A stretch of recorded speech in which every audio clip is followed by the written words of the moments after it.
तो mummy papa ने कहा कि बेटा we are proud of everything you have done, but ये वाला थोड़ा स्पेशल है, हमारा बेटा फाइनली इंजीनियर बन गया। क्या रिएक्शन आया? तो आई थिंक बहुत ज़्यादा एक्साइटेड थे मेरे मम्मी पापा मुझसे ज़्यादा and but this has been a crazy year for me. I think I have really enjoyed working in a film like Chandu Champion and then Bhool Bhulaiyaa 3। दोनों कैरेक्टर्स बहुत ही पोज अपार्ट थे। मुरलीकांत पेडकर जी जिन्हें अभी लाइफ टाइम अर्जुन अवार्ड मिल रहा है अभी, so I'm so happy and excited for him also, and so playing his character in Chaddu Champion and then playing the role of Roo Baba again in Bhul Bhulaiya 3, both the characters have been these are the two characters जो शायद से role defining होते हैं, moments होते हैं जो आपके filmography में होते हैं। आई थिंक तो मेरे लिए बहुत अच्छा था रहा, और फिर उसके बाद ऑफ कोर्स डिग्री भी मिल रहा। I think somewhere down the line my so I am from DY Patil college which is in Navi Mumbai, and वहाँ पर I think the dean and you know they wanted some sort of convocation which was held, and for me it was a full circle because I was going like a guest at my own college and receiving my degree in front of all the students. So yeah, so I think it's a full circle. I'm just happy, in a very happy space. Super, what a year again.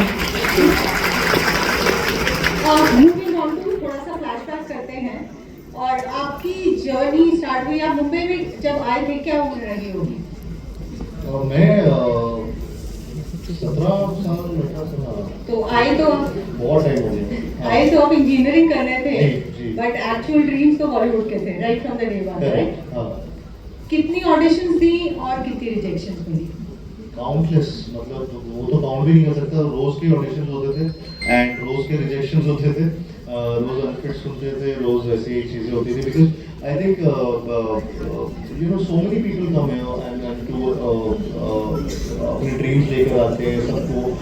इतने सारे लोग actors बनने के लिए भी आते हैं यहाँ पर मुंबई में, and I was one of them also. तो मैं खुद ऐसी सपने लेके जब ऐसे सपने लेकर आया था यहाँ पर, तो मुझे भी नहीं पता था कि कितना ये पॉसिबल है कितना नहीं है, but I just had that self belief and I used to think कि नहीं, कुछ ना कुछ होगा, कभी ना कभी कुछ होगा। So I think these auditions they went on for quite a while, for like around 3 years, 2.5 3 years बस मैं ऑडिशंस देते जा रहा था, रिजेक्शन सुनते जा रहा था, एंड इवेंचुअली मुझे मेरी फर्स्ट फिल्म के ऑडिशन का पता लगा, and that went on for like 6 months and finally it became प्यार का पंचनामा। So which I'm really indebted to, and I'm so lucky that my first opportunity was that film. Who doesn't remember प्यार का पंचनामा? Give a shout. Who all remember the famous? तो मुझे बताइए, इतने साल rejection कैसे डील किया? कहीं पे कुछ डर, मतलब what was your biggest fear at that point? And because we have a lot of young students here, how do you deal with rejections? Pick yourself up next day and go for another audition. आदत ही हो गई थी, बेशरम हो गया था। रोज बस सुन रहा था कि नहीं अभी आप इसमें भी ये भी रोल आपके लिए सुटेबल नहीं है। आपको तो एक पॉइंट के बाद you become numb I guess, and but you have to show up. कहीं ना कहीं हैविंग सेड दैट, वो थोड़ा सा एक सेल्फ बिलीफ की बहुत जरूरत होती है जब सब लोग आप पे डाउट कर रहे होते हैं। I think you are the only one who can actually save yourself from that doubt, that self-doubt. I think you need to have that self-belief, even after the biggest failures, biggest rejection. I think I used to think कि इससे बुरा और क्या होगा, and I used to feel कि यहाँ लेकर कुछ आया नहीं हूँ, and you know I'll only be going up from here, not you know there will be nothing to lose. So I think somewhere down the line ये सारे thoughts जब आते थे, मैं तो बहुत ही ओवर कॉन्फिडेंट था। मैं सोचता था सामने वाले का नुकसान है जब मुझे रिजेक्ट कर रहा है, तो मेरा तो अलग ही थोड़ा सीन था। सो मैं वैसा नहीं बोलूँगा आपको, इतना भी ओवर कॉन्फिडेंट नहीं होना, लेकिन there is a line in line जिसको मेंटेन करके हमेशा चलना चाहिए। And I think you should believe in yourself, you should have that belief and hard work. I mean believe तो कर लो, लेकिन हार्ड वर्क नहीं करो तो कोई फायदा नहीं है। So these are generic things, but they are actually the things which do work, and they have worked for me. I've always believed in manifestation also.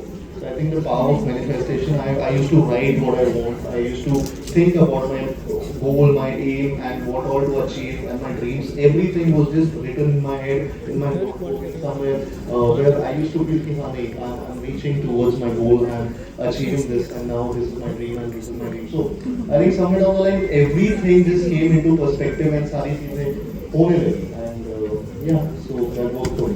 Kartik, that's a book waiting to happen. ये जो आपकी diary है, हम सब पढ़ना चाहेंगे. उसमें writing doctors वाली है, तो सब इसीलिए करेगी. Let's jump right into the year you have had. Bhool Bhulaiya 3, one of my favorite cinematic moments of the year is your extremely empathetic portrayal as the transgender prince. So इस time पे जब hyper masculine heroes आ रहे हैं, we see you dancing to मेरे ढोलना, which is amazing. Why not? I think people should be talking more about it. So आपकी कोई reservations थी उस टाइम पे कि ये करना चाहिए, क्योंकि अक्सर हमारी सिनेमा में ये caricature की तरफ present होता है, but you really took it so far.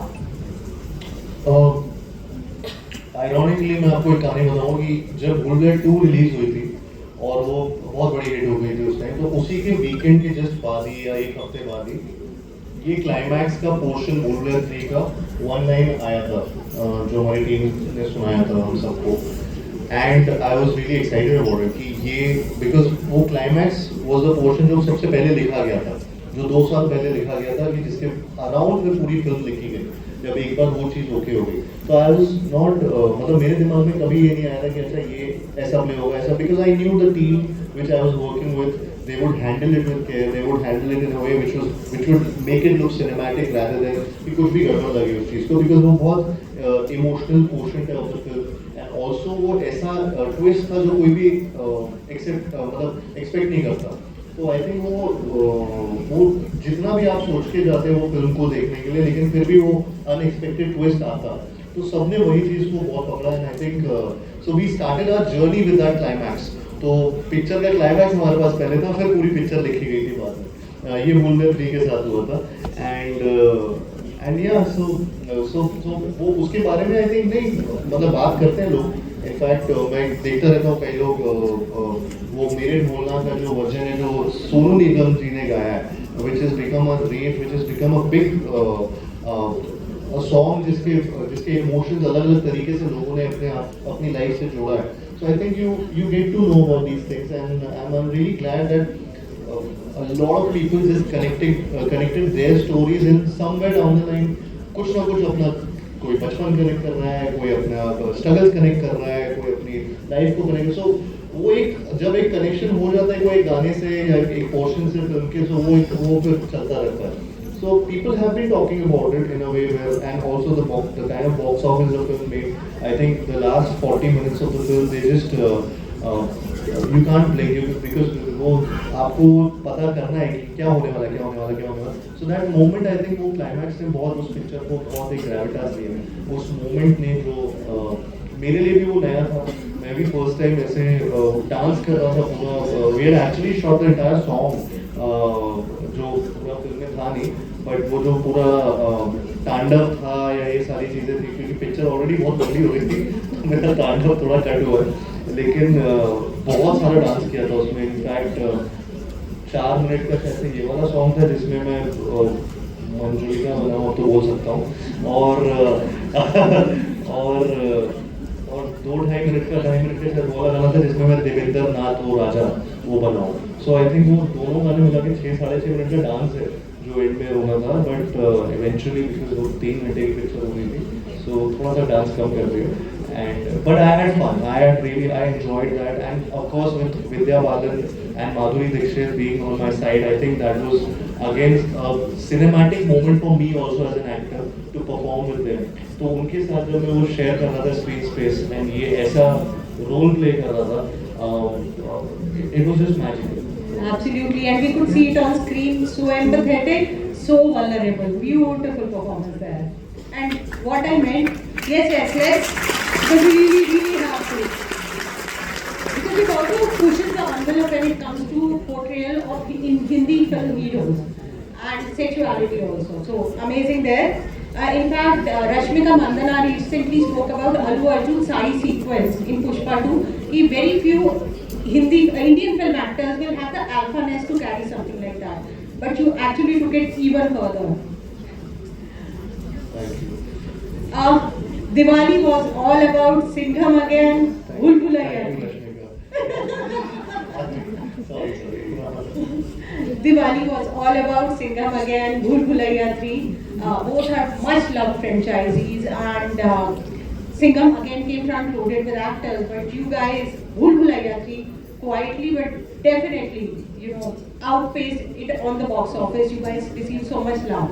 So what was that feeling? I don't know, we were just relieved कि पिक्चर चल गई हमारी। सच बताऊं बहुत नर्वस थे, बहुत एक्साइटमेंट तो था लेकिन बहुत नर्वस भी थे क्योंकि दो बड़ी फिल्में दोनों आ रही हैं। पहले हम लोग थोड़े से स्ट्रेस फ्री थे जब सोलो रिलीज थी। दिवाली था तो तब एकदम एंटरटेनर आ रही है, यू नो कि हाँ people will enjoy this film, they go to the theatre. Suddenly जब दोनों फिल्म एक साथ आने लगी उस दिन, तो उस दिन से एकदम धड़कनें बढ़ गई थी हम सबकी कि क्या होने वाला है। काउंटडाउन बन गया था कि 10 days to go, 9 days to go. हर बार लगता था अरे यार अब क्या होने वाला है। फर्स्ट डे वन आपको फ्राइडे हमेशा लगता है आपकी पहली फिल्म रिलीज हो रही है, तो वो वाली फीलिंग थी।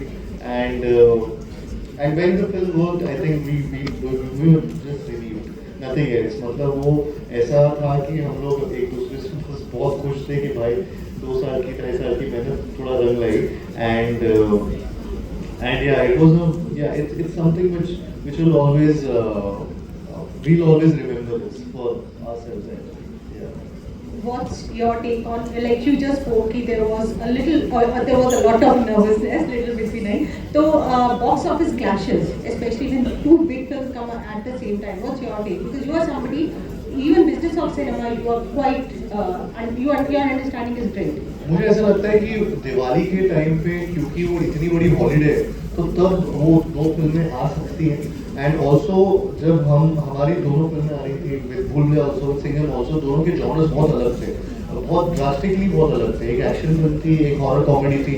तो कहीं ना कहीं आई फील कि बहुत स्पेस था, एम्पल अमाउंट ऑफ, मतलब लोग इनफैक्ट बोनांजा था जो मूवी लवर्स हैं उनके लिए कि 2 फिल्में आ रही है, यहाँ पे फिल्में ही नहीं आ रही थी, तो अचानक से एक ही फ्राइडे में 2 फिल्में आ रही। तो आई थिंक स्पेस बहुत था, बट अगर ये नॉर्मल कोई फ्राइडे होता तो शायद से मुश्किल हो जाती चीज़ें किसी ना किसी फिल्म के लिए। बट उस दिन आई थिंक बिकॉज वो दिवाली का दिन था, छुट्टी का माहौल था, सो आई गेस स्पेस ज़्यादा था, स्क्रीन्स थे, आपके लोगों का एक मूड था, एंजॉयमेंट था, एंटरटेनमेंट था थिएटर्स में जाने का। सो आई गेस वो इसलिए वो बैलेंस आउट हो गया। And we were happy that we decided to be there. And what's your take on box office? Box office मतलब हमेशा देना ही पड़ेगा box office rate. What my take? हाँ, मतलब कितना जरूरी है? बहुत जरूरी है। मुझे लगता है box office बहुत ज़्यादा जरूरी होता है। I mean आपकी अगली फिल्म या आपकी करेंट फिल्म आप इवेंचुअली एक बिजनेस मॉड्यूल है।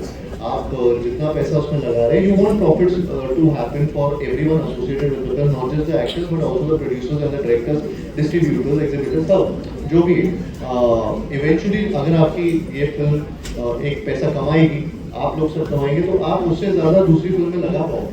So I mean you have to get the ball rolling and it's a business model, तो वो ऐसे ही वर्क करता है। And that's why box office is really important कि अगर आपके फिल्म में we want all our films to work, but हमेशा ऐसा नहीं होता है, बट अगर वो जब नहीं होता है तो फिर वो अगली फिल्म पे प्रेशर ज़्यादा बढ़ जाता है।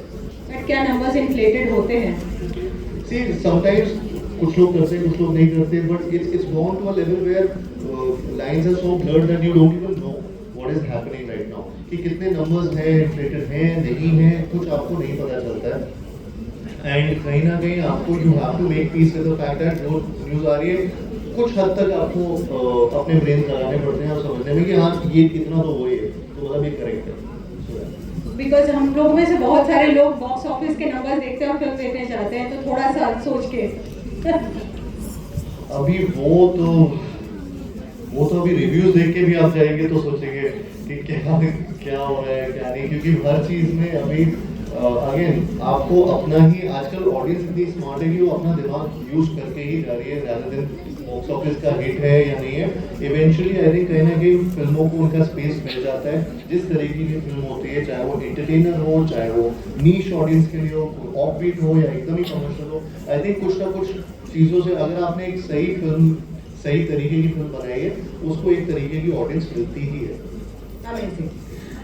Box office say we move to marketing and promotion. Now you are somebody who's very connected, very involved with the films that you do creatively and also marketing and promotions. तो ये insight आपने कैसे develop करी? How did it come to this? कि we see you coming up with these great promotional campaigns, being an important part of when you're marketing your films. I don't know, it just happened because मैं बहुत involve रहता हूँ अपनी हर चीज़ में film की. And उसमें क्या होता है कि धीरे धीरे स्ट्रगल कर करके, देख देख के, दूसरों से सीख सीख के कुछ कुछ ऐसे सीखा और फिर अपना दिमाग लगाने लगा. ऑल्सो मैं अपनी जैसे जो अभी मुझे डिग्री मिली है तो मैंने पढ़ाई भी की है, तो थोड़ा बहुत मैंने अपना स्टूडेंट वाला दिमाग लगाना चालू किया चीज़ों में कि कैसे मैं उन चीज़ों को इन्वॉल्व करना चाहूँ अपने, चाहे वो मार्केटिंग आइडियाज़ हो, चाहे वो, but it's not rocket science, it's actually common sense. I believe everything requires a lot of common sense to be honest and hard work. तो अगर वो आप करते रहो तो कुछ ना कुछ आपके नए नए तरीके आते रहेंगे, चाहे आप मार्केटिंग की बात करो, चाहे फिल्म की चॉइसेस की बातें करें. So I think everything is just connected and धीरे धीरे धीरे when you get used to it, I think आप सीख सकते हो. एंड तो मैं वो सीखता रहता हूँ, मैं नए नए चीज़ें करने की कोशिश करता रहता हूँ. बिकॉज एज ऑडियंस ऑल्सो जब वो प्रमोशनल मार्केटिंग प्लान्स आप देखते हैं तो कई बार ऐसा होता है कि यार ये तो पहले भी देखा है, फिर उसके बाद अभी वापस वही हो रहा है. वो रेपिटेटिव जब होता है तो कई बार वही प्रमोशनल कैंपेन उल्टा भी पड़ जाता है. So I think we keep trying. कुछ कुछ चीज़ें तो ऐसी बेसिक हाइजीन चीज़ें होती हैं जो करनी ही पड़ती हैं, लेकिन इवेंचुअली कुछ ऐसी नई नई चीज़ें जब लाते हैं तो ऑडियंस का भी इंटरेस्ट थोड़ा एक लेवल तक आता है, एक अवेयरनेस. कभी उल्टा पड़ा है? उल्टा मुझे पता भी नहीं कि कितना, कौन सी चीज़ से कितना उल्टा इम्पैक्ट पड़ पाता है या कितना नहीं. कई बार तो ऐसा होता है कि कई लोग तो ये भी बोलते हैं कि उल्टी न्यूज़ भी अच्छी चल जाती है.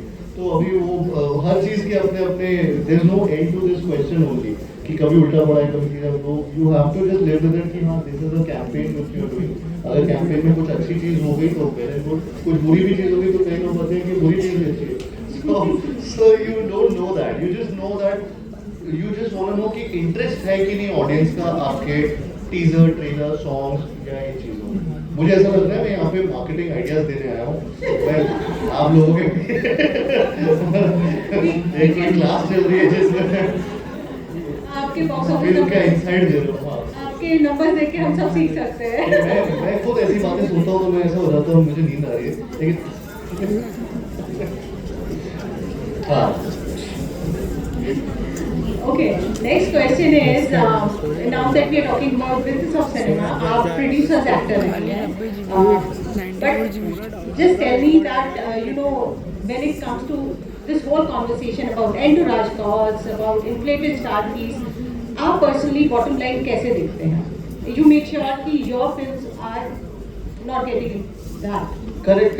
मैम बस इतना होता है कि आई थिंक ऑनराज फिल्म, अगेन ये सारी चीज़ें बहुत बार ब्लोन आउट ऑफ प्रोपोर्शन होती हैं. कई बार ऐसा होता भी नहीं, एक दो लोगों का ऐसा होता है तो वो पूरा सबके बारे में ऐसा आता है. I think we are very, हम लोग बहुत माइंडफुल होते हैं इन चीज़ों को लेकर. जब ये चाहे वो ऑनराज फीस होती है, चाहे वो बिजनेस ऑफ द फिल्म होता है, हर कोई चाहता है कि उनकी फिल्म प्रॉफिट करे.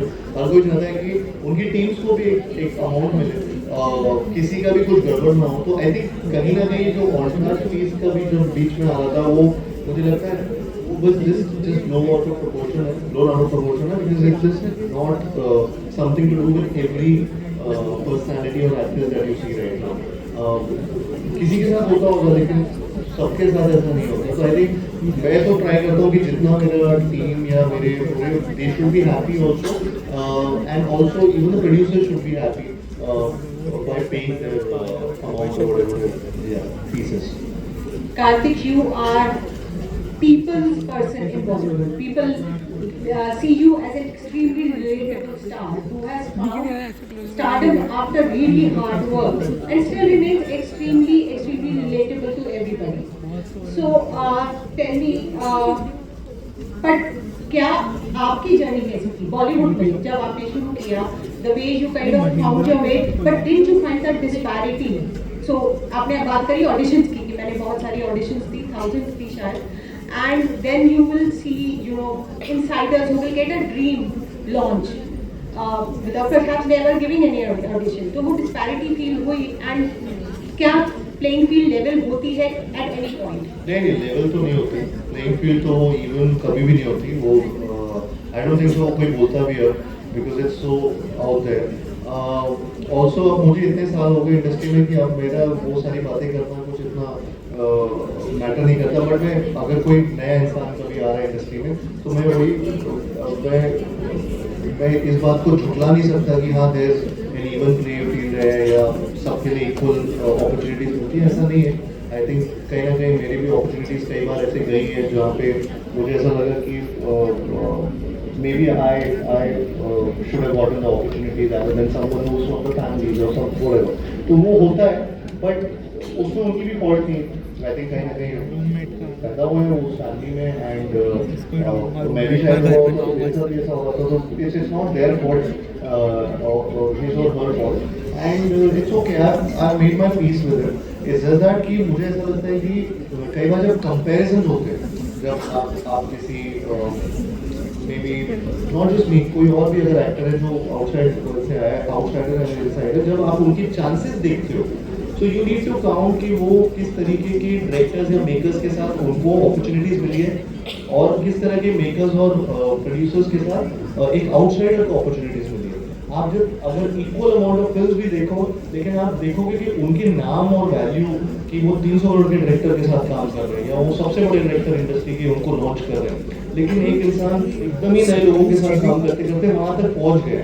I think that is a comparison which can be fair. उसको आप जब फेयरली देखोगे तब आप रियलाइज करोगे यार ये इनके साथ यहाँ तक पहुंचने में कितना डिफिकल्टी हुआ होगा जो वो इतने ऑलरेडी बने हुए लोगों के साथ बनने में। सो आई थिंक वो एक फेयर कंपैरिजन होगा। आई थिंक कई बार ये कंपैरिजन गलत होता है when you compare to actors and their journeys, because journey बहुत अलग है for an outsider for sure with someone who's not an outsider। But have you found a set of people, your people in the industry, who would prop you up, which happens very frequently with the insiders? Have you? Who would what? Have you found your people, your set of friends, who will prop you up in the industry, who will celebrate your successes? Yeah, it is up to you.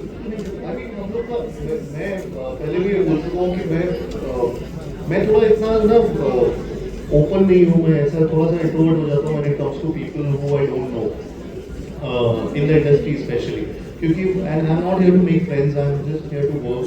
तो हर Friday मेरा office बदल रहा है, तो हर Friday एक film आती है, वो रिलीज होती है, उसके बाद अगले फ्राइडे वाला फिल्म के पीपल उनके साथ दोस्ती रहती है, उनके साथ काम होता है, फिर again you move on. So I think कहीं ना कहीं वो मैं मिस करता हूँ, बिकॉज आई थिंक मेरा बचपन यहाँ पे नहीं गुजरा है, मैं साथ में नहीं रहा हूँ, तो it makes a difference sometimes.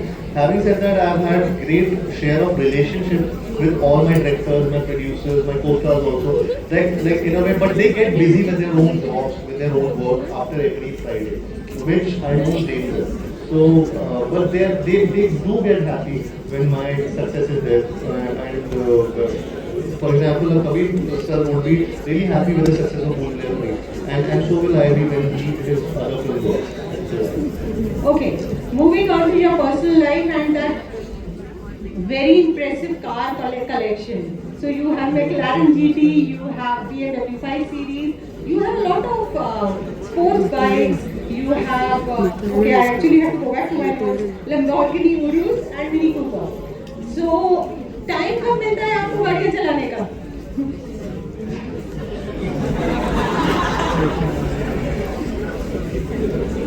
मैं क्या बोलूँ इसमें, मुझे हाँ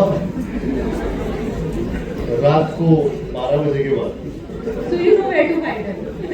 अरे बहुत रोड्स हैं यहाँ, बट क्योंकि ट्रैफिक कम होता है और ये कार चला सकता हूँ मैं आराम से। आई थिंक मुझे बहुत शौक है ऐसे, मैं स्पीड में चलाने का नहीं बोल सकता, लेकिन मुझे कार्स का शौक है and I think somewhere down the line मुझे क्योंकि I love cars and driving cars इसलिए मुझे मेरे कलेक्शन है या मैं कार्स खरीदता रहता हूँ कुछ ना कुछ मैं शॉपaholic हूँ when it comes to vehicles. Wow, that's a good problem to have. I don't have parking but that is a bigger problem. And which is your favorite? You want to pick one? Urs actually मैक्लेरन यहाँ पे चलाने में थोड़ा problem है तो इसलिए but Urs यहाँ पे बहुत अच्छे से चल सकती है so I think Lamborghini Urus is my favourite And mummy sports bike चलाने देती हैं? उन्होंने मना कर दिया इसलिए मैंने बाइक लेना बंद कर दिया सो मेरा बाइक्स का चलाना बिल्कुल मतलब वो हो गया बंद हो गया cross Okay. You come from Gwalior, you come from middle class, and we in middle class have a very complicated relationship with money. We have enough, but never to splurge. And on top of that, EMIs. तो success के बाद आपका relationship with money कैसे बदला है? मैं ना हमेशा से वो इंसान था जो जितना मेरे पास नहीं है उससे ज़्यादा खर्च करता था तो मेरी आदत तब से बचपन से अभी तक यही आदत रही है चाहे मैं मिडिल क्लास था चाहे मैं लोअर क्लास था चाहे अपर क्लास कोई भी क्लास हो मैं खर्चा ज़्यादा करता था तो अब मैं 10 रुपये अगर कमा रहा हूँ तो मैं 20 रुपये खर्च कर रहा हूँ उधारी ले लेके अभी मैं उधारी नहीं लेता हूँ मैं 200 वो मैंने कम कर दिया लेकिन ये मेरा बहुत होता था और कॉलेज में सबसे ज़्यादा होता था कॉलेज में इतने सारे दोस्त थे मेरे कभी इससे लिया कभी उससे लिया तो कभी उससे लेके उसको दे दिया तो ये सारी चीज़ें चलती थी मेरी पर वो हैबिट्स अभी थोड़ी सी कम हो गई थैंकफुली एंड थैंकफुली वो नीड्स भी कम हो गई so I'm happy and I'm behaving right now. तो नेक्स्ट बिग स्पेंड क्या होने वाला है? अब भूल भुलैया 3 के सक्सेस के बाद बड़ा बिग स्पेंड क्या होगा ये बताइए. ऐसा मैंने सारे बिग स्पेंड एक्चुअली कर लिए हैं वो मैंने अभी तक सोचा नहीं है मुझे ड्रीम कार खरीदनी थी मैंने वो खरीद ली मुझे घर खरीद मुझे अपना ड्रीम हाउस खरीदना so what is your dream house? बता दो वो जब बनेगा आपको पता चल जाएगा मैं अपने ड्रीम्स बताता नहीं हूँ शुरू मैनिफेस्ट करता हूँ थोड़ा सा लगता है कि अरे पूरा नहीं होगा मतलब कार्स वाली बकेट लिस्ट को होता है कार्स वाली बकेट लिस्ट पूरी बट कार्स नहीं आती रहती तो फिर ऐसा लगता है जैसे कि अभी के लिए बकेट लिस्ट पूरी हो as a celeb every moment of your life is in front of the world. आप कहाँ रहते हैं कहाँ जिम जाते हैं we see everything people know everything कहीं पे vulnerability आती है. I'm also asking it from the point of view today the brutal attack on Saif Ali Khan in his home. So it was extremely sad and scary. So no, it is scary and it is sad. I just got to know about it coming here and वो बहुत एक vulnerable state पे डाल देता है सबको and I don't even know कि what actually अभी हुआ क्या था जो अभी सारी details बाहर नहीं आई so it's shocking in a way कि what just happened and I hope he's recovering. I read that he's recovering and yeah so I pray for him and the family and I wish him the speedy recovery and I don't know that this entire incident has actually shocked everyone and so yeah so whereabouts के बारे में जो आप पूछ रहे हैं I think कहीं ना कहीं because it's a scenario where we are not able to hide from the past or we know our where we are going what we are doing and it's become मतलब कई बार conscious decision लेना पड़ता है कि किस तरीके से आप छुपो मतलब ऐसे सोचना पड़ता है वो थोड़ी सी चीज़ें हैं थोड़ा एक्सट्रीम है but I think they are also doing things for living and it's a symbiotic relationship between maybe the past media and the actors and everybody associated with the industry उसका कोई ऐसा solution अभी तक नहीं है and I hope that it doesn't basically उसकी वजह से safety compromise ना हो लोगों की बिकॉज या मेरा बॉस पता होना ये सारी चीज़ें थोड़ी सी कभी कभी सेफ्टी और डेंजरस हो सकती है उसके बारे में। कहीं ना कहीं मुझे ऐसा लगता है कि अगर आपकी प्राइवेसी मतलब प्राइवेसी जो आप बाहर दिखाना चाहते हैं वो ठीक है, लेकिन जब आप जो चीज़ प्राइवेसी में नहीं दिखाना चाहता हूँ वो भी अगर बाहर आ रही है वो थोड़ा सा शॉकिंग हो जाता है। एंड उसके लिए फिर आप सोचने लगते हो कि what to do, and so yeah we don't have any answers for that. Moving on to what is on the agenda for 2025-26. आपकी फिल्म के बारे में हम सुन रहे हैं। अगर सोनू के टीटू की स्वीटी बोलने में हमें दिक्कत हो रही थी तो आपकी next film is a tongue twister, उसका नाम आप ही बता दीजिए। तो मेरी मैं तेरा तो नेक्स्ट वन ऑफ कोर्स सत्यमेव ही कथा के डायरेक्टर जो समीर विद्वान सर हैं वो बना रहे हैं, एंड नमा पिक्चर्स एंड नमा प्रोडक्शन एंड या सो सून उसके बारे में भी डिटेल्स आएंगी और रिलीज होगी तो वो अगली फिल्म होगी। End of course Anurag Basu sir के साथ मैं फिल्म कर रहा हूँ जिसके बारे में डिटेल्स अभी धीरे धीरे आने चालू हो जाएगी।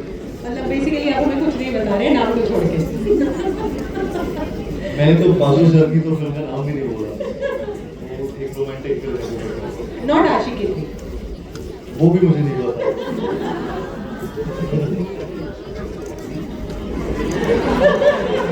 ओ बचा है थोड़ा सा बता देना। ये लुक उसी फिल्म का है, ये जो इतने बाल और दाढ़ी ये सब दिख रहा है, ये अनुराग बासु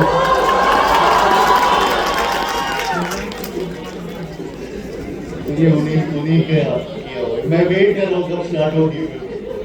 और ये बढ़ता ही जा रहा है इस कवर चेक तक। नहीं बढ़ता है। अब हम आपके साथ एक फोटो गेम खेलेंगे। Some archives we have taken out and we would want to know your story. मेरी फोटोज है, अभी आप प्राइवेसी की बात कर रही हैं। ये पब्लिक वाली फोटो है सर।